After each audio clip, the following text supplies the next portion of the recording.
ਸਤਿ ਸ਼੍ਰੀ ਅਕਾਲ। ਤੁਸੀਂ PNCN ਦੇਖ ਰਹੇ ਹੋ। ਜਿਵੇਂ ਕਿ ਕਰੀਅਰ ਪੈਥਵੇਜ਼ ਦੇ ਵਿੱਚ ਅਸੀਂ ਤੁਹਾਨੂੰ ਵੱਖੋ ਵੱਖਰੇ ਪ੍ਰੋਫੈਸ਼ਨਸ ਦੇ ਬਾਰੇ ਦੱਸਦੇ ਹਾਂ।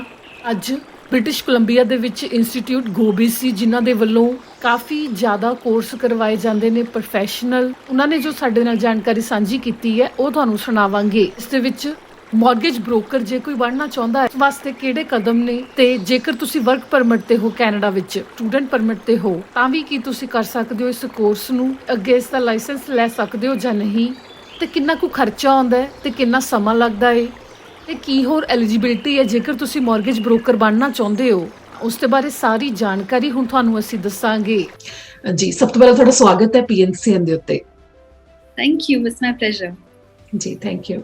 ਤੇ ਸਭ ਤੋਂ ਪਹਿਲਾਂ ਦੱਸ ਦਿਓ ਕਿ ਜਿਵੇਂ ਅਸੀਂ ਮਾਰਗੇਜ ਬ੍ਰੋਕਰ ਦੇ ਵਾਸਤੇ ਹੁਣ ਗੱਲ ਕਰਾਂਗੇ ਕਿ ਬ੍ਰਿਟਿਸ਼ ਕੋਲੰਬੀਆ ਵਿੱਚ ਜੇਕਰ ਇਹ ਕੰਮ ਕੋਈ ਕਰਨਾ ਚਾਹੁੰਦਾ ਹੈ ਤਾਂ ਉਸ ਵਾਸਤੇ ਐਲੀਜੀਬਿਲਿਟੀ ਕੀ ਹੈ?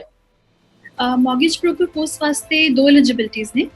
ਇੱਕ ਤਾਂ ਜਿਹੜਾ ਸਟੂਡੈਂਟ ਅਪਲਾਈ ਕਰਨਾ ਚਾਹੁੰਦਾ ਹੈ ਉਹ 19 ਸਾਲ ਤੋਂ ਬਾਅਦ ਹੋਣਾ ਚਾਹੀਦਾ, ਤੇ ਕੋਈ ਵੀ ਪ੍ਰੋਫੈਸ਼ਨਲ ਕਿਸੇ age the above 19 can apply.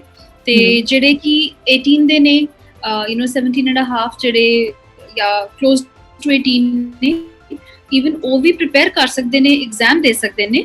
But ਜਿਹੜੀ ਪ੍ਰੈਕਟਿਸ ਹੈਗੀ ਹੈ ਉਹ ਆਫਟਰ ਦੇ ਟਰਨ 19 ਉਦੋਂ ਕਰ ਸਕਦੇ। ਤੇ ਕਈ ਸਟੂਡੈਂਟਸ ਨੂੰ ਬਹੁਤ ਕਨਫਿਊਜ਼ਨ ਰਹਿੰਦੀ ਹੈ ਕਿ ਅਸੀਂ ਹੁਣ ਕਰ ਸਕਦੇ ਹਾਂ ਕਿ ਨਹੀਂ। ਬਟ ਅਬਵ 19 ਦਾ ਮਤਲਬ ਹੈ ਕਿ ਪ੍ਰੈਕਟਿਸ ਅਬਵ 19, ਤੇ ਜੇ ਉਹ 18 ਦੇ ਵੀ ਨੇ ਤਾਂ ਪ੍ਰੈਕਟਿਸ ਕਰ ਸਕਦੇ, ਜਿਹੜੇ ਉਹ ਪ੍ਰੈਪਰੇਸ਼ਨ ਕਰ ਸਕਦੇ ਨੇ, ਐਗਜ਼ਾਮ ਦੇ ਸਕਦੇ ਨੇ, ਤੇ 19 ਸਾਲ ਹੋਣ ਤੋਂ ਬਾਅਦ ਉਹ ਪ੍ਰੈਕਟਿਸ ਕਰਨਾ ਸ਼ੁਰੂ ਕਰ ਸਕਦੇ ਨੇ। ਤੇ ਦੂਜੀ ਜਿਹੜੀ ਕ੍ਰਿਮੀਨਲ ਬੈਕਗ੍ਰਾਉਂਡ ਕੋਈ ਨਹੀਂ ਹੋਣਾ ਚਾਹੀਦਾ, ਉਹਨਾਂ ਦਾ ਕਲੀਅਰ ਹੋਵੇ। ਤੇ ਜੇ ਉਹ ਕੈਨੇਡਾ ਦੇ ਸਟੂਡੈਂਟਸ ਨੇ ਜਾਂ ਜਿਨ੍ਹਾਂ ਨੇ ਕੈਨੇਡਾ ਤੋਂ ਗ੍ਰੈਜੂਏਸ਼ਨ ਕੀਤੀ ਹੈ, ਉਹ ELPR ਉਹਨਾਂ ਦਾ ਆਲਰੇਡੀ ਸੈਟਿਸਫਾਈਡ ਹੁੰਦਾ। ਬਸ ਉਹਨਾਂ ਨੂੰ UBC ਨੂੰ ਦੱਸਣਾ ਪਵੇਗਾ ਕਿ ਸਾਡੀ ਇਹ ਆਲਰੇਡੀ ਡਿਗਰੀ ਹੈਗੀ ਹੈ, ਤੇ UBC will wave of that ELPR requirement. ਤੇ ਜੇ ਉਹਨਾਂ ਦਾ ਕੈਨੇਡਾ ਤੋਂ ਗ੍ਰੈਜੂਏਸ਼ਨ ਨਹੀਂ ਹੈਗਾ ਤੇ ਉਹਨਾਂ ਨੂੰ ਇੱਕ ਐਗਜ਼ਾਮ ਦੇਣਾ ਪੈਂਦਾ ਹੈ ਸੈਲਫ ਜਨਰਲ ਦਾ, ਜਿਹੜਾ ਕਿ 4 ਮੋਡਿਊਲਸ ਹੁੰਦੇ ਨੇ, ਜਿਵੇਂ ਕਿ IELTS ਐਗਜ਼ਾਮ ਹੁੰਦਾ ਹੈ, ਲਿਸਨਿੰਗ, ਰੀਡਿੰਗ, ਰਾਈਟਿੰਗ ਤੇ ਸਪੀਕਿੰਗ ਦਾ। ਤੇ 12 ਵਿੱਚੋਂ 7 ਉਹਨਾਂ ਨੂੰ ਮਿਨੀਮਮ ਚਾਹੀਦੇ ਹੁੰਦੇ 4 ਮੋਡਿਊਲਸ ਵਿੱਚ।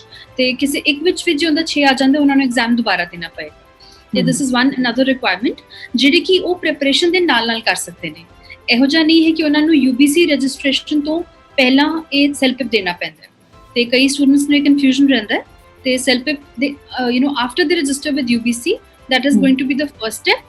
Once they do that, ਉਸ ਤੋਂ ਬਾਅਦ ਉਹ ਉਹਨਾਂ ਦੇ ਮਾਰਗੇਜ ਦੇ ਅਸਾਈਨਮੈਂਟ ਸਬਮਿਟ ਸ਼ੁਰੂ ਕਰ ਸਕਦੇ ਨੇ, ਤੇ ਨਾਲ ਹੀ ਉਹ ਉਹਨਾਂ ਦੀ ਸੈਲਫ ਦੀ ਤਿਆਰੀ ਸ਼ੁਰੂ ਕਰ ਸਕਦੇ ਨੇ। ਜਦੋਂ ਅਸਾਈਨਮੈਂਟ ਪੂਰੇ ਹੋ ਜਾਂਦੇ ਨੇ ਤੇ ਜਦੋਂ ਉਹਨਾਂ ਦੇ ਐਗਜ਼ਾਮ ਦਾ ਜਿਹੜਾ ਸੈਲਫ ਦਾ ਐਗਜ਼ਾਮ ਹੈ ਉਹ ਕਲੀਅਰ ਹੋ ਜਾਂਦਾ ਹੈ, ਜਾਂ ਉਹਨਾਂ ਦੀ ਜੇ ਗ੍ਰੈਜੂਏਸ਼ਨ ਆਲਰੇਡੀ ਹੈ ਤਾਂ ਉਹ UBC ਦੇ ਐਗਜ਼ਾਮ ਵਾਸਤੇ ਰਜਿਸਟਰ ਕਰ ਸਕਦੇ ਨੇ। ਤੇ ਫਿਰ ਜੇ ਕੋਈ ਸਟੱਡੀ ਪਰਮਿਟ ਦੇ ਉੱਤੇ, ਵਰਕ ਪਰਮਿਟ ਦੇ ਉੱਤੇ, ਉਹ ਵੀ ਕਰ ਸਕਦੇ ਨੇ? ਯੈਸ, ਜਿਹੜੇ ਸਟੱਡੀ ਪਰਮਿਟ ਤੇ ਨੇ, ਜੇ ਉਹਨਾਂ ਦੀ ਕੋਈ ਉਹਨਾਂ ਦੀ ਯੂਨੀਵਰਸਿਟੀ ਨਾਲ ਕੋਈ ਬਾਉਂਡੇਸ਼ਨ ਨਹੀਂ ਹੈਗੀ ਕਿ ਉਹ ਵੀ ਹੋਰ ਕੋਰਸ ਕਰ ਸਕਦੇ, ਕੋਈ ਕੰਡੀਸ਼ਨ ਨਹੀਂ ਹੈ, ਫਿਰ ਉਹਨਾਂ ਕੋਈ ਪ੍ਰੋਬਲਮ ਨਹੀਂ ਹੈ, ਉਹ ਰਜਿਸਟਰ ਕਰਕੇ ਤੇ ਕਰ ਸਕਦੇ ਨੇ। ਬਟ ਜੇ ਕੋਈ ਕੰਡੀਸ਼ਨ ਹੈਗੀ ਹੈ ਕਿ ਉਹ 2 ਯੂਨੀਵਰਸਿਟੀਜ਼ ਵਿੱਚ ਇੱਕ ਨਾਲ ਨਹੀਂ ਕਰ ਸਕਦੇ ਜਾਂ ਕੋਈ ਕੋਰਸ ਤਰ੍ਹਾਂ ਨਹੀਂ ਕਰ ਸਕਦੇ, then it is a problem। ਫਿਰ ਉਹਨਾਂ ਨੂੰ ਆਦਾ ਜਦੋਂ ਉਹ ਕਲੀਅਰ ਹੋ ਜਾਏਗਾ ਉਸ ਤੋਂ ਬਾਅਦ ਹੀ ਕਰ ਸਕਦੇ ਨੇ। ਤੇ ਵਰਕ ਪਰਮਿਟ, ਜਿਨ੍ਹਾਂ ਦਾ ਓਪਨ ਵਰਕ ਪਰਮਿਟ ਅਗਰ ਨਹੀਂ ਹੈਗਾ, ਆਉਣ ਵਾਲਾ ਹੈ, ਤੇ ਉਹ ਐਗਜ਼ਾਮ ਕਲੀਅਰ ਕਰ ਸਕਦੇ ਨੇ। ਬਟ ਜਿਹੜੀ ਪ੍ਰੈਕਟਿਸ ਹੈ ਉਹ ਓਪਨ ਵਰਕ ਪਰਮਿਟ ਕੰਪਲੀਟ ਹੋਣ ਤੋਂ ਬਾਅਦ ਹੀ ਉਹ ਕਰ ਸਕਦੇ ਨੇ।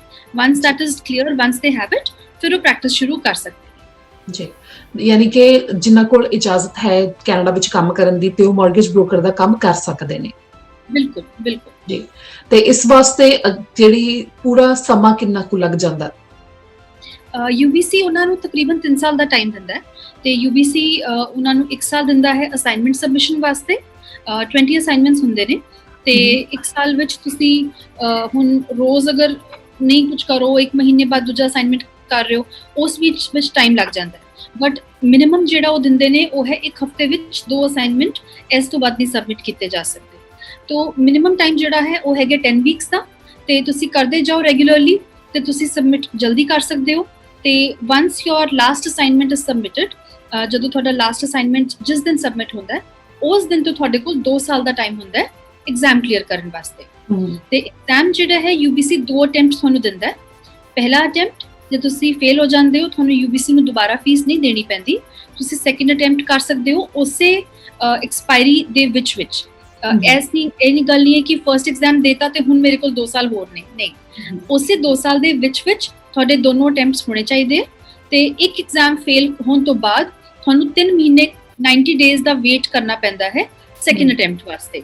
ਜੀ ਇਹ ਗੱਲ ਨਹੀਂ ਕਿ ਤੁਸੀਂ ਅੱਜ ਸਪੋਜ਼ ਫੇਲ ਹੋਏ ਹੋ ਤਾਂ ਤੁਹਾਡੀ ਮਹੀਨੇ ਬਾਅਦ ਤੁਹਾਨੂੰ ਐਗਜ਼ਾਮ ਬੁਕਿੰਗ ਮਿਲ ਸਕਦੀ ਹੈ ਜਾਂ ਤੁਸੀਂ ਕਰ ਸਕਦੇ ਹੋ, ਨਹੀਂ।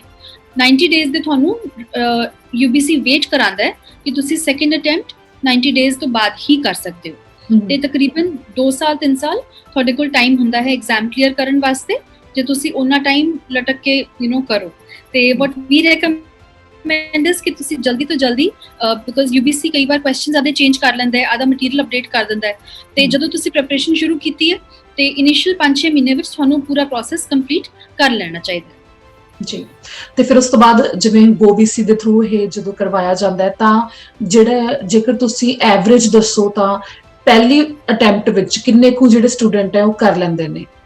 ਸਾਡੇ 95 ਪਲੱਸ ਸਟੂਡੈਂਟਸ ਫਰਸਟ ਅਟੈਂਪਟ ਵਿੱਚ ਕਲੀਅਰ ਕਰ ਲੈਂਦੇ ਨੇ, ਬਿਕੋਜ਼ ਸਾਡੇ ਜਿਹੜੇ ਸਾਡੇ ਸਟੈਪਸ ਨੇ ਜੇ ਉਹ ਕੰਪਲੀਟਲੀ ਫੋਲੋ ਕੀਤੇ ਜਾਣ, ਜਿਹੜੇ ਅਸੀਂ ਰਿਕੁਆਇਰਮੈਂਟਸ ਉਹਨਾਂ ਨੂੰ ਦਿੰਦੇ ਹਾਂ ਕਿ ਤੁਹਾਡੇ ਕੁਇਜ਼ ਵਿੱਚ ਇਹ ਸਕੋਰ ਹੋਣੇ ਚਾਹੀਦੇ ਹੈ, ਤੁਹਾਡੇ ਮਾਰਕਸ ਵਿੱਚ ਇਹ ਸਕੋਰ ਹੋਣੇ ਚਾਹੀਦੇ ਬਿਫੋਰ ਯੋਰ ਅਟੈਂਪਟ, ਬਿਕੋਜ਼ ਅਸੀਂ ਉਹਨਾਂ ਨੂੰ ਆਲਵੇਜ਼ ਕਹਿੰਦੇ ਹਾਂ ਕਿ ਪੋਸਟਪੋਨ ਕਰਨਾ ਇਜ਼ ਬੈਟਰ ਬਟ ਅਟੈਂਪਟ ਕਰਕੇ ਫੇਲ ਕਰਨਾ ਇਜ਼ ਨਾਟ ਗੁੱਡ, ਬਿਕੋਜ਼ ਜਦੋਂ ਤੁਸੀਂ ਫਰਸਟ ਅਟੈਂਪਟ ਵਿੱਚ ਜੇ ਫੇਲ ਹੋ ਜਾਂਦੇ ਹੋ ਤੁਹਾਡਾ ਸੈਕੰਡ ਅਟੈਂਪਟ ਹੋਰ ਹਾਰਡ ਹੋ ਜਾਂਦਾ ਹੈ। ਤੇ ਅਸੀਂ ਕੰਪਲੀਟਲੀ ਉਹਨਾਂ ਨੂੰ ਰეკਮੈਂਡ ਕਰਨਾ ਹੈ ਕਿ ਫਰਸਟ ਅਟੈਂਪਟ ਵਿੱਚ ਤੁਸੀਂ ਕੋਸ਼ਿਸ਼ ਕਰੋ ਕਿ ਤੁਹਾਡਾ ਕੰਪਲੀਟ ਹੋ ਜੇ, ਤੁਸੀਂ ਸਾਰੇ ਸਟੈਪਸ ਕੰਪਲੀਟ ਕਰੋ। ਸਾਡੇ ਵੀਡੀਓਜ਼ ਨੇ, ਕੰਡੈਂਸਡ ਸਾਡਾ ਪ੍ਰੋਗਰਾਮ ਹੈ ਤੇ ਉਹਦੇ ਵਿੱਚ ਬੜੇ ਸਿੰਪਲੀਫਾਈਡ ਤਰੀਕੇ ਨਾਲ ਤੁਹਾਡੇ ਰੋਜ਼ਮਰਰਾ ਦੀ ਲਾਈਫ ਦੇ ਐਗਜ਼ਾਮਪਲਸ ਦੇ ਕੇ ਤੇ ਉਸ ਚੀਜ਼ ਨੂੰ ਤੁਹਾਨੂੰ ਐਕਸਪਲੇਨ ਕੀਤਾ ਜਾਂਦਾ ਹੈ ਕਿ ਜਿਹੜੇ ਤੁਹਾਨੂੰ ਸਮਝ ਆਣ, ਬੁਕਿਸ਼ ਲੈਂਗੁਏਜ ਨਾ ਯੂਜ਼ ਕਰਕੇ ਸਿੰਪਲੀਫਾਈਡ ਲੈਂਗੁਏਜ ਵਿੱਚ ਤੁਹਾਨੂੰ ਉਹੀ ਚੀਜ਼ ਐਕਸਪਲੇਨ ਕੀਤੀ ਜਾਂਦੀ ਹੈ ਤਾਂ ਕਿ ਨਾਟ ਡਿਪੈਂਡਿੰਗ ਤੁਸੀਂ ਕਿਹੜੀ ਏਜ ਦੇ ਹੋ, ਕਿਹੜੇ ਬੈਕਗਰਾਉਂਡ ਦੇ ਹੋ, ਈਵਨ ਇਫ ਤੁਹਾਨੂੰ ਇਸ ਫੀਲਡ ਬਾਰੇ ਕੁਝ ਨਹੀਂ ਪਤਾ ਤਦ ਵੀ ਤੁਹਾਨੂੰ ਕੰਪਲੀਟ ਇਨਫੋਰਮੇਸ਼ਨ ਮਿਲਦੀ ਹੈ। ਫਿਰ ਸਾਡੇ ਮੌਕ ਐਗਜ਼ਾਮਸ ਵੀ ਹੁੰਦੇ ਨੇ ਤੇ ਉਹਨਾਂ ਸਾਰਿਆਂ ਨਾਲ ਜਿਹੜੇ ਕੰਡੀਸ਼ਨ ਸਾਡੇ ਨੇ ਜਦੋਂ ਮੀਟ ਹੋ ਜਾਂਦੇ ਨੇ ਤੇ ਸਾਡੇ ਮੋਸਟਲੀ ਸਟੂਡੈਂਟਸ ਜਿਹੜੇ ਨੇ ਉਹ ਪਾਸ ਹੋ ਕੇ ਫਰਸਟ ਅਟੈਂਪਟ ਵਿੱਚ ਹੀ ਕਰਦੇ ਨੇ। ਤੇ ਕਈ ਸਾਡੇ ਕੋਲ ਫਰਸਟ ਅਟੈਂਪਟ ਫੇਲ ਕਰਕੇ ਆਉਂਦੇ ਨੇ ਜਿਨ੍ਹਾਂ ਨੂੰ ਸਾਡੇ ਬਾਰੇ ਪਹਿਲਾਂ ਨਹੀਂ ਪਤਾ ਲੱਗਦਾ, ਉਹ ਵੀ ਠੀਕ ਹੈ, ਤੇ ਉਹਨਾਂ ਨੂੰ ਅਸੀਂ ਉਸ ਤਰ੍ਹਾਂ ਪ੍ਰਿਪੇਅਰ ਕਰਨਾ ਹੈ ਕਿ ਉਹਨਾਂ ਦਾ ਸੈਕੰਡ ਅਟੈਂਪਟ ਹੈ ਤੇ ਉਹੀ ਪਲਾਨ ਫੋਲੋ ਕਰਕੇ, ਸਟੱਡੀ ਪਲਾਨ ਫੋਲੋ ਕਰਕੇ ਅਸੀਂ ਉਹਨਾਂ ਨੂੰ ਸੈਕੰਡ ਅਟੈਂਪਟ ਕਰਾਣੇ ਜੀ। ਤੇ ਜਿਹਦੇ ਕੋਲ ਜਿਹੜਾ ਇੱਕ ਵਾਰ ਜਿਵੇਂ ਮਾਰਗੇਜ ਬ੍ਰੋਕਰ ਦਾ ਲਾਇਸੈਂਸ ਲੈ ਰਿਹਾ ਕੋਈ, ਤਾਂ ਉਹ ਰੈਲਟਰ ਦਾ ਲਾਇਸੈਂਸ ਵੀ ਲੈ ਸਕਦਾ? ਡੈਫੀਨਿਟਲੀ। ਜਦੋਂ ਤੁਸੀਂ UBC ਨਾਲ ਰਜਿਸਟਰ ਕਰਦੇ ਹੋ ਤੁਸੀਂ ਫਸਟ ਟਾਈਮ ਜਿਹੜਾ ਲਾਇਸੈਂਸ ਲੈਂਦੇ ਹੋ ਉਹ ਫੁੱਲ ਲਾਇਸੈਂਸ ਹੁੰਦਾ ਹੈ, ਤੇ ਉਸ ਤੋਂ ਬਾਅਦ ਜਿਹੜਾ ਵੀ ਤੁਸੀਂ ਸੈਕੰਡ ਜਾਂ ਥਰਡ ਜਾਂ ਫੋਰਥ ਲਾਇਸੈਂਸ ਲੈਂਦੇ ਹੋ ਉਹ ਫਿਰ ਸਪਲੀਮੈਂਟਰੀ ਲਾਇਸੈਂਸ ਕਹਿਲਾਉਂਦਾ ਹੈ। ਜਦੋਂ ਸਪੋਜ਼ ਤੁਹਾਡੇ ਕੋਲ ਮਾਰਗੇਜ ਆਲਰੇਡੀ ਤੁਸੀਂ ਲੈ ਲਿਆ ਜਾਂ ਤੁਸੀਂ ਰੀਅਲ ਏਸਟੇਟ ਆਲਰੇਡੀ ਲੈ ਲਿਆ ਤੇ ਹੁਣ ਤੁਸੀਂ ਸੈਕੰਡ ਲਾਇਸੈਂਸ ਲੈਣਾ ਹੈ, ਕੋਈ ਵੀ ਲਓਗੇ ਉਸ ਨੂੰ ਫਿਰ ਸਪਲੀਮੈਂਟਲ ਮਾਰਗੇਜ ਜਾਂ ਸਪਲੀਮੈਂਟਲ ਰੀਅਲ ਏਸਟੇਟ ਕਿਹਾ ਜਾਏਗਾ। ਉਸ ਦੀ ਫੀਸ ਘੱਟ ਹੈ ਮੇਨ ਕੋਰਸ ਤੋਂ। UBC ਦੀ ਜਿਹੜੀ ਮੇਨ ਫੁੱਲ ਕੋਰਸ ਦੀ ਜਦੋਂ ਫਰਸਟ ਅਟੈਂਪਟ ਹੈ ਉਹਦੀ ਫੀਸ 1150 ਹੈ ਤੇ ਜੇ ਸੈਕੰਡ ਤੁਹਾਡਾ ਕੋਰਸ ਹੈ ਉਹਦੀ 775 ਹੈ, 750 ਜਾਂ 775 ਕੁਝ ਉਹਨਾਂ ਦੀ ਫੀਸ ਹੈ ਤੇ ਐਸੇ ਰੇਂਜ ਵਿੱਚ ਉਹਨਾਂ ਦੀ ਰਹਿੰਦੀ ਹੈ। ਸੈਕੰਡ ਉਹਨਾਂ ਦੇ ਅਸਾਈਨਮੈਂਟ ਵੀ ਘੱਟ ਹੁੰਦੇ ਨੇ, ਉਹਨਾਂ ਦੀ ਜਿਹੜੀ ਕੋਰਸ ਵਿੱਚ ਮਟੀਰੀਅਲ ਹੈ ਉਹ ਵੀ ਘੱਟ ਹੁੰਦਾ ਹੈ ਕਿਉਂਕਿ ਜੋ ਕੁਐਸਚਨਸ ਜਾਂ ਜੋ ਮਟੀਰੀਅਲ ਉਹਨਾਂ ਨੂੰ ਲੱਗਦਾ ਹੈ ਕਿ ਫਰਸਟ ਲਾਇਸੈਂਸ ਵਿੱਚ ਆਲਰੇਡੀ ਕਵਰ ਕੀਤਾ ਹੋਇਆ ਸਟੂਡੈਂਟ ਨੇ ਉਹ ਨਹੀਂ ਆਉਂਦਾ, ਤੇ ਜਿਹੜਾ ਸਪਲੀਮੈਂਟਲ ਕੋਰਸ ਹੈ ਉਹਦੇ ਵਿੱਚ ਥੋੜਾ ਜਿਹਾ ਘੱਟ ਮਟੀਰੀਅਲ ਹੁੰਦਾ ਹੈ as compare to the full licence. Sir ਕੋਈ ਪ੍ਰੋਬਲਮ ਨਹੀਂ ਹੈ, ਮੋਸਟ ਸਟੂਡੈਂਟਸ ਪ੍ਰੈਫਰ ਕਰਦੇ ਨੇ ਕਿ ਉਹ ਦੋਵੇਂ ਲਾਇਸੈਂਸ ਲੈ ਲੈਣ ਨਾਲ। ਤੇ ਫਿਰ ਉਹ ਦੋਨਾਂ ਨਾਲ ਕੰਮ ਕਰ ਸਕਦੇ ਨੇ? ਕੰਮ ਕਰ ਸਕਦੇ, ਉਹਨਾਂ ਨੂੰ ਸਿਰਫ ਇੱਕ ਤਾਂ ਦੋਨਾਂ ਦੇ ਲਾਇਸੈਂਸ, ਦੋਨਾਂ ਦੀ ਲਾਇਸੈਂਸਿੰਗ ਫੀਸ ਤੇ ਜਿਹੜੀ ਐਨੂਅਲ ਉਹਨਾਂ ਦੀ ਰਿਨਿਊਅਲ ਹੁੰਦੀ ਹੈ ਉਹ ਜੇ ਤੁਸੀਂ ਪੇ ਕਰ ਰਹੇ ਹੋ ਤੁਸੀਂ ਡੈਫੀਨਿਟਲੀ ਦੋਨਾਂ ਲਾਇਸੈਂਸਸ ਤੇ ਤਿੰਨਾਂ ਲਾਇਸੈਂਸਸ ਤੇ ਕੰਮ ਕਰ ਸਕਦੇ ਹੋ, ਕੋਈ ਪ੍ਰੋਬਲਮ ਨਹੀਂ ਜੀ। ਤੇ ਇਸ ਨਾਲ ਹੀ ਜਿਵੇਂ ਹੁਣ ਇਹ ਤਾਂ ਸੀਗਾ ਕਿ ਜੇ ਨਾਲ ਸਪਲੀਮੈਂਟ ਲਾਇਸੈਂਸ ਲੈ ਰਿਹਾ ਪਰ ਜੇਕਰ ਮਾਰਗੇਜ ਬ੍ਰੋਕਰ ਹੈ ਤਾਂ ਉਸ ਦੇ ਵਾਸਤੇ ਟੋਟਲ ਕਿੰਨਾ ਖਰਚਾ ਆ ਜਾਂਦਾ ਹੈ? ਮਾਰਗੇਜ ਬ੍ਰੋਕਰ ਵਿੱਚ 1150 ਤਾਂ UBC ਦੀ ਫੀਸ ਹੋ ਗਈ ਇਨੀਸ਼ੀਅਲ, ਤੇ ਉਸ ਤੋਂ ਬਾਅਦ ਉਹਨਾਂ ਨੂੰ APC ਨਹੀਂ ਕਰਨਾ ਹੁੰਦਾ ਜਿਵੇਂ ਰੀਅਲ ਏਸਟੇਟ ਵਿੱਚ ਹੁੰਦਾ, ਤੇ ਉਹ ਐਗਜ਼ਾਮ ਕਲੀਅਰ ਕਰਕੇ ਸਿੱਧਾ ਬ੍ਰੋਕਰੇजेस ਨਾਲ ਜੁਆਇਨ ਕਰਕੇ ਜਾਂ ਇੰਡੀਪੈਂਡੈਂਟ ਜਿਵੇਂ ਵੀ ਆਦਾ ਕੰਮ ਕਰ ਸਕਦੇ ਨੇ। ਮੋਸਟਲੀ ਬ੍ਰੋਕਰੇजेस ਨਾਲ ਉਹਨਾਂ ਨੂੰ ਬੈਨੀਫਿਟ ਰਹਿੰਦਾ ਹੈ ਬਿਕੋਜ਼ ਜਿਹੜੀ ਕਲਾਇੰਟੇਜ ਹੈਗੀ ਹੈ ਮਾਰਗੇਜ ਦੀ ਉਹ ਬਹੁਤ ਮਲਟੀਪਲ ਕਲਾਇੰਟਸ ਹੁੰਦੇ ਨੇ। ਰੀਅਲ ਏਸਟੇਟ ਵਿੱਚ ਜਿਵੇਂ ਤੁਹਾਡੇ ਕਲਾਇੰਟਸ ਥੋੜੇ ਹੁੰਦੇ ਨੇ ਬਟ ਥੋੜਾ ਆਊਟਪੁੱਟ ਉਹਦੇ ਚੋਂ ਜ਼ਿਆਦਾ ਹੁੰਦਾ ਹੈ, ਤੇ ਮਾਰਗੇਜ ਵਿੱਚ ਤੁਹਾਡੀ ਫੀਸ ਭਾਵੇਂ ਛੋਟੀ ਹੋਵੇ ਬਟ ਉਹ ਰੈਗੂਲਰ ਰਹਿੰਦੀ ਬਿਕੋਜ਼ ਹਰ ਸਾਲ ਰਿਨਿਊ ਕਰਨਾ ਹੀ ਹੈ ਉਸ ਕਲਾਇੰਟ ਨੇ, ਤੁਹਾਡੇ ਲੌਂਗ ਟਰਮ ਕੰਟੈਕਟਸ ਰਹਿੰਦੇ ਨੇ, ਤੇ ਉਹ ਜਿਹੜੀ ਫੀਸ ਹੈ as compare to real estate ਕਾਫੀ ਘੱਟ ਹੈ। ਤੇ ਮਾਰਗੇਜ ਜਿਹੜੇ ਸਟੂਡੈਂਟਸ ਨੇ ਸਾਡੇ ਕੋਲ ਆਉਂਦੇ ਨੇ ਉਹਨਾਂ ਨੂੰ ਅਸੀਂ ਇਹੀ ਦੱਸਦੇ ਹਾਂ ਕਿ ਜੇ ਤੁਸੀਂ ਈਵਨ ਵਰਕ ਫਰੋਮ ਹੋਮ ਕਰਨਾ ਹੈ ਜਾਂ ਉਸ ਤਰ੍ਹਾਂ ਤੁਸੀਂ ਆਊਟਗੋਇੰਗ ਹੀ ਹੋ ਗਏ ਜਿਵੇਂ ਰੀਅਲ ਏਸਟੇਟ ਦੇ ਸਟੂਡੈਂਟਸ ਹੁੰਦੇ ਨੇ ਤੇ ਉਹ ਉਸ ਵਾਸਤੇ ਉਸ ਫੀਲਡ ਵਿੱਚ ਫਿਰ ਜਾ ਸਕਦੇ ਨੇ। ਈਵਨ ਮੈਥਸ ਵਿੱਚ ਜਿਵੇਂ ਰੀਅਲ ਏਸਟੇਟ ਤੇ ਆਪਾਂ ਮੌਰਗੇਜ ਨੂੰ ਜਦੋਂ ਆਪਾਂ ਕੰਪੇਅਰ ਕਰ ਰਹੇ ਹਾਂ ਤੇ ਇੱਕ ਗੱਲ ਹੋ ਰਹੀ ਕਿ ਰੀਅਲ ਏਸਟੇਟ ਵਿੱਚ ਮੈਥ ਉਹਨਾਂ ਨਹੀਂ ਆਉਂਦਾ ਜਿੰਨਾ ਮੌਰਗੇਜ ਵਿੱਚ ਮੈਥ ਜ਼ਿਆਦਾ ਹੁੰਦਾ ਬਿਕੋਜ਼ ਬੈਂਕਿੰਗ ਨਾਲ ਉਹਨਾਂ ਨੇ ਡੀਲ ਕਰਨਾ ਹੁੰਦਾ ਤੇ ਮੌਰਗੇਜ ਕੋਰਸ ਵਿੱਚ ਮੈਥ ਪੋਰਸ਼ਨ ਜ਼ਿਆਦਾ ਰਹਿੰਦਾ। ਤੇ ਫਿਰ ਉਹਦੇ ਨਾਲ ਰਿਲੇਟਡ ਸਟੱਡੀ ਹੋਣੀ ਚਾਹੀਦੀ ਹੈ ਬੈਕਗ੍ਰਾਉਂਡ ਤੇ? ਡੈਫੀਨਿਟਲੀ ਨਹੀਂ, ਬੈਕਗ੍ਰਾਉਂਡ ਵਿੱਚ ਜ਼ਰੂਰਤ ਨਹੀਂ ਹੈ ਬਿਕੋਜ਼ ਇਹ ਜਿਹੜਾ ਮੈਥ ਹੈ ਉਹ ਡਿਫਰੈਂਟ ਹੈ ਸਾਡੇ ਨਾਰਮਲ ਮੈਥਸ ਤੋਂ। ਤੇ ਤੁਸੀਂ ਈਵਨ ਤੁਹਾਡਾ ਕੋਈ ਜੇ ਬੈਕਗ੍ਰਾਉਂਡ ਨਹੀਂ ਹੈਗਾ ਤਾਂ ਤੁਸੀਂ ਫਰੋਮ ਅ ਫਰੈਸ਼ ਸਟਾਰਟ ਉਹ ਮੈਥ ਤੇ ਉਹ ਲਾਅ ਕੰਪਲੀਟਲੀ ਕਰ ਸਕਦੇ ਹੋ, ਕੋਈ ਉਹਦੇ ਵਿੱਚ ਪ੍ਰੋਬਲਮ ਵਾਲੀ ਗੱਲ ਨਹੀਂ ਹੈਗੀ ਜੀ। ਤੇ ਫਿਰ ਇਸ ਦੇ ਨਾਲ ਹੀ ਜਿਹੜਾ ਮਾਰਗੇਜ ਬ੍ਰੋਕਰ ਦਾ ਬ੍ਰਿਟਿਸ਼ ਕੋਲੰਬੀਆ 'ਚ ਲਾਇਸੈਂਸ ਲੈਣ ਵਾਲਾ ਹੈ ਉਹ ਕਿਸੇ ਹੋਰ ਪ੍ਰੋਵਿੰਸ ਵਿੱਚ ਕਰ ਸਕਦਾ ਮਾਰਗੇਜ?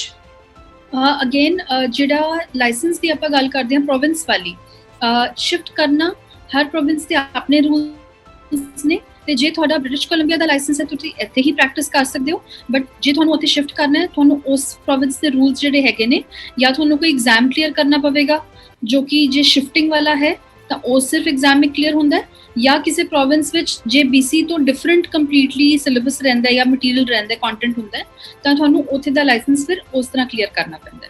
ਤਾਂ ਮੋਸਟਲੀ ਇਹੀ ਰਹਿੰਦਾ ਕਿ ਜਿਹੜੇ ਪ੍ਰੋਵਿੰਸ ਵਿੱਚ ਤੁਸੀਂ ਪ੍ਰੈਕਟਿਸ ਕਰਨਾ ਤੁਸੀਂ ਪਹਿਲਾਂ ਉੱਥੋਂ ਦਾ ਸਿਲੇਬਸ ਤੇ ਇੱਥੋਂ ਦਾ ਕੰਪੇਅਰ ਕਰ ਲਓ ਵੀ ਜੇ ਸਿਮਿਲਰ ਚੀਜ਼ਾਂ ਨੇ ਫਿਰ ਤੁਸੀਂ ਉਹ ਕਰ ਸਕਦੇ ਹੋ, ਜਾਂ ਜੇ ਆਨਲਾਈਨ ਹੀ ਹੈਗਾ ਤਾਂ ਪ੍ਰੈਫਰਡ ਹੈ ਕਿ ਉੱਥੋਂ ਹੀ ਤੁਸੀਂ ਉਹ ਚੀਜ਼ ਕਰੋ। ਬਟ ਜੇ ਤੁਸੀਂ BC ਦਾ ਲਾਇਸੈਂਸ ਮਾਰਗੇਜ ਦਾ ਕੀਤਾ ਹੈ ਤਾਂ ਪ੍ਰੈਕਟਿਸ ਤੁਸੀਂ BC ਵਿੱਚ ਹੀ ਕਰ ਸਕਦੇ ਹੋ। ਜੀ, ਜਿਵੇਂ ਕਿ ਜਦੋਂ ਕੋਈ ਰੀਅਲਟਰ ਦਾ ਲਾਇਸੈਂਸ ਲੈਂਦਾ ਹੈ ਤਾਂ ਉਹ ਤਾਂ ਇੰਡੀਪੈਂਡੈਂਟਲੀ ਕੰਮ ਕਰਦਾ ਹੈ ਤੇ ਕਰ ਸਕਦਾ ਹੈ, ਤੇ ਜਿਹੜਾ ਮਾਰਗੇਜ ਬ੍ਰੋਕਰ ਹੁੰਦਾ ਹੈ ਉਸ ਨੂੰ ਜਿਵੇਂ ਬੈਂਕਸ ਤੇ ਹੋਰ ਥਾਵਾਂ ਦੇ ਉੱਤੇ ਜੌਬਸ ਦੀਆਂ ਓਪਰਚੁਨਿਟੀਜ਼ ਵੀ ਮਿਲਦੀਆਂ ਨੇ? ਜੌਬਸ ਦੀ ਓਪਰਚੁਨਿਟੀਜ਼ ਵੀ ਮਿਲਦੀਆਂ ਨੇ ਤੇ ਸਾਡੇ ਕੋਲ ਬਹੁਤ ਸਟੂਡੈਂਟਸ ਹੁੰਦੇ ਨੇ ਜਿਨ੍ਹਾਂ ਦਾ ਬੈਂਕਿੰਗ ਵਿੱਚ ਆਲਰੇਡੀ ਐਕਸਪੀਰੀਅੰਸ ਹੁੰਦਾ ਤੇ ਫਿਰ ਉਹ ਮਾਰਗੇਜ ਵਿੱਚ ਕੰਮ ਲਾਇਸੈਂਸ ਲੈਣਾ ਚਾਹੁੰਦੇ ਨੇ ਕਿ ਉਹ ਬ੍ਰੋਕਰੇਜ ਜੁਆਇਨ ਕਰਨ ਜਾਂ ਆਦਾ ਕੰਮ ਕਰਨ। ਉਹਦੇ ਵਿੱਚ ਫਿਰ ਉਹ ਚੈਲੰਜ ਐਗਜ਼ਾਮ ਇੱਕ ਹੁੰਦਾ ਉਹ ਵੀ ਕਰ ਸਕਦੇ ਨੇ। ਸਪੋਜ਼ ਤੁਹਾਡਾ ਬੈਂਕਿੰਗ ਵਿੱਚ 10 ਇਅਰਸ ਪਲੱਸ ਦਾ ਐਕਸਪੀਰੀਅੰਸ ਹੈ ਤੇ ਤੁਸੀਂ ਹੁਣ ਲਾਇਸੈਂਸ ਲੈਣਾ ਚਾਹੁੰਦੇ ਹੋ ਤੇ ਉਹਦੇ ਵਿੱਚ ਤੁਹਾਨੂੰ ਅਸਾਈਨਮੈਂਟਸ ਨਹੀਂ ਫਿਰ ਸਬਮਿਟ ਕਰਨੇ ਪੈਂਦੇ ਤੇ ਤੁਸੀਂ ਇਸ ਨੂੰ ਚੈਲੰਜ ਪੈਕੇਜ ਦੇ ਤੌਰ ਤੇ UBC ਤੋਂ ਲੈਂਦੇ ਨੇ, ਠੀਕ ਹੈ। ਤੁਹਾਡੀ ਪੂਰੀ ਫੀਸ ਨਹੀਂ ਲੱਗਦੀ, ਤੁਹਾਡੇ ਅਸਾਈਨਮੈਂਟਸ ਨਹੀਂ ਤੁਹਾਨੂੰ ਸਬਮਿਟ ਕਰਨੇ ਪੈਂਦੇ ਤੇ ਤੁਸੀਂ ਸਿਰਫ ਆਦੇ ਜਿਹੜਾ ਐਗਜ਼ਾਮ ਹੈ ਐਗਜ਼ਾਮ ਐਗਜ਼ੈਕਟਲੀ ਸੇਮ ਹੋਏਗਾ ਜਿਹੜਾ ਬਾਕੀ ਸਟੂਡੈਂਟਸ ਦਾ ਹੈ ਤੇ ਉਹ ਤੁਸੀਂ ਕਰਕੇ ਕਰ ਸਕਦੇ ਹੋ। ਤੇ ਬੈਂਕਿੰਗ ਨਾਲ ਮਾਰਗੇਜ ਸਟੂਡੈਂਟਸ ਦਾ ਕਾਫੀ ਕਲੋਜ਼ ਰਹਿੰਦਾ ਤੇ ਤੁਸੀਂ ਬੈਂਕ ਵਿੱਚ ਹੋ ਗਿਆ ਜਾਂ ਬ੍ਰੋਕਰੇਜ ਵਿੱਚ ਹੋ ਗਿਆ ਤੁਸੀਂ ਜੌਬ ਉਸ ਤਰ੍ਹਾਂ ਕਰ ਸਕਦੇ ਹੋ। But licensing definitely is a benefit ਕਿ ਜੇ ਤੁਹਾਡੇ ਕੋਲ ਲਾਇਸੈਂਸ ਹੈਗਾ ਤੁਹਾਡੀ ਓਪਰਚੁਨਿਟੀਜ਼ ਬਹੁਤ ਐਡ ਹੋ ਜਾਂਦੀਆਂ ਜੀ। ਤੇ ਫਿਰ ਇਸ ਦਾ ਵੀ ਜਦੋਂ ਟੈਸਟ ਕਲੀਅਰ ਹੋ ਜਾਂਦਾ ਤਾਂ ਉਸ ਤੋਂ ਬਾਅਦ ਲਾਇਸੈਂਸ ਵਾਸਤੇ ਕੋਈ ਹੋਰ ਸਟੈਪਸ ਹੈਗੇ ਨੇ ਜਾਂ ਫਿਰ ਸਿੱਧਾ ਹੀ ਜੌਬ ਤੁਸੀਂ ਸਟਾਰਟ ਕਰ ਸਕਦੇ ਹੋ? ਤੇ ਇਹਦੇ APC ਜਿਵੇਂ ਰੀਅਲ ਏਸਟੇਟ ਵਿੱਚ ਹੁੰਦਾ ਤੇ ਇਹਦਾ ਨਹੀਂ ਹੈਗਾ, ਬਸ ਤੁਹਾਨੂੰ ਲਾਇਸੈਂਸਿੰਗ ਫੀਸ ਦੇਣੀ ਪੈਂਦੀ ਹੈ to get the proper licence ਤੇ ਤੁਹਾਨੂੰ ਈਅਰਲੀ ਉਸ ਨੂੰ ਰੀਨਿਊ ਕਰਨਾ ਪੈਂਦਾ ਤੇ ਉਹੀ ਇਹਨਾਂ ਦੀ ਕਾਸਟ ਰਹਿੰਦੀ ਹੈ।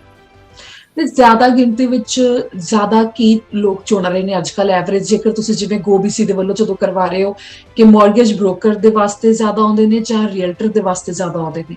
ਰੀਅਲਟਰ ਵਾਸਤੇ ਜ਼ਿਆਦਾ ਆਉਂਦੇ ਨੇ ਬਿਕੋਜ਼ ਉਹ ਇੱਕ ਲੂਕਰੇਟਿਵ ਆਪਸ਼ਨ ਰਹਿੰਦੀ ਹੈ ਬਿਕੋਜ਼ ਉਹਦੇ ਵਿੱਚ ਰਿਟਰਨਸ, ਉਹਦੇ ਵਿੱਚ ਕਮਿਸ਼ਨਸ, ਰਿਸਕ ਵੈਲਿਊ ਜਿੱਥੇ ਜ਼ਿਆਦਾ ਹੁੰਦੀ ਹੈ ਜਾਂ ਐਫਰਟ ਜਿੱਥੇ ਜ਼ਿਆਦਾ ਹੁੰਦਾ ਹੈ ਉਸ ਚੀਜ਼ ਦਾ ਜ਼ਿਆਦਾ ਰਿਟਰਨਸ ਵੀ ਰਹਿੰਦੇ ਨੇ। ਤੇ ਇਸ ਬੇਸਿਸ ਤੇ ਸਾਡੇ ਕੋਲ ਰੀਅਲ ਏਸਟੇਟ ਦੇ ਸਟੂਡੈਂਟਸ ਬਹੁਤ ਜ਼ਿਆਦਾ ਹੁੰਦੇ ਨੇ ਐਸ ਕੰਪੇਅਰ ਟੂ ਮਾਰਗੇਜ, ਤਾਂ ਕਿ ਇਸ ਕਰਕੇ ਆਈ ਕੈਨ ਸੇ ਕਿ yes real estate is a more lucrative option ਜੇ ਅਸੀਂ ਇਹਨਾਂ ਦੋਨਾਂ ਕੋਰਸਿਸ ਨੂੰ ਕੰਪੇਅਰ ਕਰੀਏ ਤਾਂ। ਜੀ, ਤੇ ਮਾਰਗੇਜ ਦੇ ਬਾਰੇ, ਮਾਰਗੇਜ ਬ੍ਰੋਕਰ ਦੇ ਬਾਰੇ ਮੇਰੇ ਤੋਂ ਕੁਝ ਪੁੱਛਣ ਤੋਂ ਰਹਿ ਗਿਆ, ਤੁਸੀਂ ਹੋਰ ਕੁਝ ਦੱਸਣਾ ਚਾਹੁੰਦੇ ਹੋ? ਆਈ ਥਿੰਕ ਇਹੀ ਹੈ ਮੇਨ ਗੱਲ ਇਹ ਰਹਿੰਦੀ ਕਿ ਤੁਹਾਡਾ ਜਿਹੜਾ ਟੈਂਪਰਾਮੈਂਟ ਹੈ, ਤੁਹਾਡਾ ਜਿਹੜਾ ਐਟੀਟਿਊਡ ਹੈ, ਇਸ ਚੀਜ਼ ਨਾਲ ਕੰਮ ਕਰਨਾ ਬਹੁਤ ਜ਼ਰੂਰੀ ਹੈ ਕਿ ਤੁਸੀਂ ਕੀ ਚਾਹੁੰਦੇ ਹੋ, ਤੁਹਾਡਾ ਤੁਸੀਂ ਕੀ ਐਕਸਪੈਕਟ ਕਰਦੇ ਹੋ, ਕਿ ਤੁਸੀਂ ਜੌਬ ਚਾਹੁੰਦੇ ਹੋ, ਤੁਸੀਂ ਵਰਕ ਫਰਮ ਹੋਮ ਚਾਹੁੰਦੇ ਹੋ, ਕਿ ਤੁਸੀਂ ਥੋੜੀ ਫਲੈਕਸੀਬਲ ਲਾਈਫ ਚਾਹੁੰਦੇ ਹੋ, ਜਾਂ ਤੁਹਾਨੂੰ ਵੀਕਐਂਡਸ ਤੇ ਕੰਮ ਕਰਨ ਨੂੰ ਤਿਆਰ ਹੋ, ਕਿਸ ਤਰ੍ਹਾਂ ਉਸ ਚੀਜ਼ ਨੂੰ ਧਿਆਨ ਵਿੱਚ ਰੱਖ ਕੇ ਤੇ ਫਿਰ ਆਪਾਂ ਕਰੀਏ। ਤੇ ਬਹੁਤ ਸਟੂਡੈਂਟਸ ਜਿਹੜੇ ਦੋਨਾਂ ਲਾਇਸੈਂਸਸ ਨੂੰ ਹੀ ਕਰਦੇ ਨੇ ਕਿਉਂਕਿ ਰੀਅਲ ਏਸਟੇਟ ਬ੍ਰੋਕਰਸ ਤੇ ਮਾਰਗੇਜ ਬ੍ਰੋਕਰਸ ਦਾ ਆਪਸੀ ਰਿਸ਼ਤਾ ਬੜਾ ਕਲੋਜ਼ ਹੁੰਦਾ ਹੈ ਬਿਕੋਜ਼ ਇੱਕ ਨੇ ਜਿਵੇਂ ਕਰ ਲਿਆ ਦੂਜੇ ਨੇ ਉਹਨਾਂ ਨੂੰ ਲੋਨ ਕਰਾਉਣਾ ਹੈ ਤੇ ਬਹੁਤ ਸਟੂਡੈਂਟਸ ਜਿਹੜੇ ਨੇ ਉਹ ਇਕੱਠੇ ਕਰ ਲੈਂਦੇ ਨੇ, ਜਾਂ ਜਿਵੇਂ ਹਸਬੈਂਡ ਵਾਈਫ ਨੇ ਇੱਕ ਨੇ ਰੀਅਲ ਏਸਟੇਟ ਕਰ ਲਿਆ, ਇੱਕ ਨੇ ਮਾਰਗੇਜ ਕਰ ਲਿਆ, ਉਸ ਤਰ੍ਹਾਂ ਦੇ ਵੀ ਬਹੁਤ ਕੇਸਿਸ ਸਾਡੇ ਕੋਲ ਹੁੰਦੇ ਨੇ। ਤੇ ਬਹੁਤ ਸਾਰੇ ਲੋਕ ਜਿਵੇਂ ਫਰੈਂਡਸ ਹੋ ਗਏ ਜਾਂ ਫੈਮਿਲੀ ਮੈਂਬਰਸ ਹੋ ਗਏ ਜਾਂ ਇੱਕ ਸਟੂਡੈਂਟ ਹੀ ਕਈ ਵਾਰੀ ਦੋ ਕੋਰਸ ਕਰ ਲੈਂਦਾ ਹੈ ਤੇ ਉਹ ਡੈਫੀਨਿਟਲੀ ਹੈਲਪ ਕਰਦਾ ਜੇ ਤੁਹਾਡੇ ਕੋਲ 2 ਲਾਇਸੈਂਸਸ ਹੋਣ।